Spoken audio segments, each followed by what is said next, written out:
All right, so when you're done sewing these up, the things that you want to look for are, one, that they're lined up on all edges, really nice. You can see how they're perfectly lined up on this one.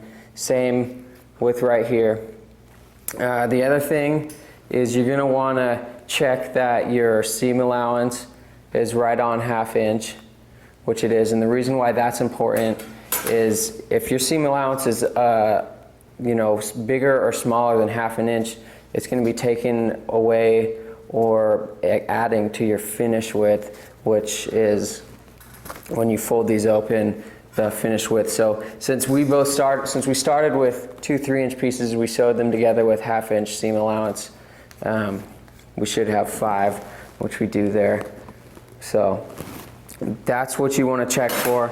You also want to check and make sure that, you know, when you open this up, it makes a nice straight line. If one of them's lopsided, that means you probably sewed your piece at a little bit of an angle, like when you're feeding it through, you kind of got twisted a little bit. That could also be if your seam guide is a little bit crooked. Remember how I was showing you how to line that up with your whole table?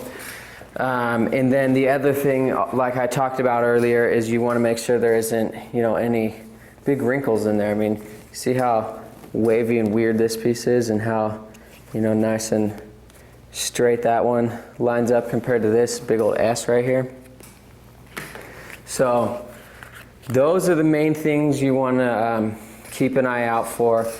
The biggest thing I would say is making sure that your seam allowance is the right size and that your finish width comes out to the right size. If your finish width doesn't come out to the right size, it's either from the seam allowance or from when you were cutting it out.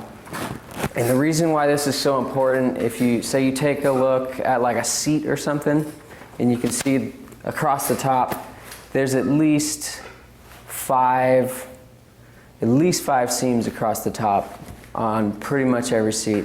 So let's just say, for instance, that you're an 1/8 inch off on every one of those seams.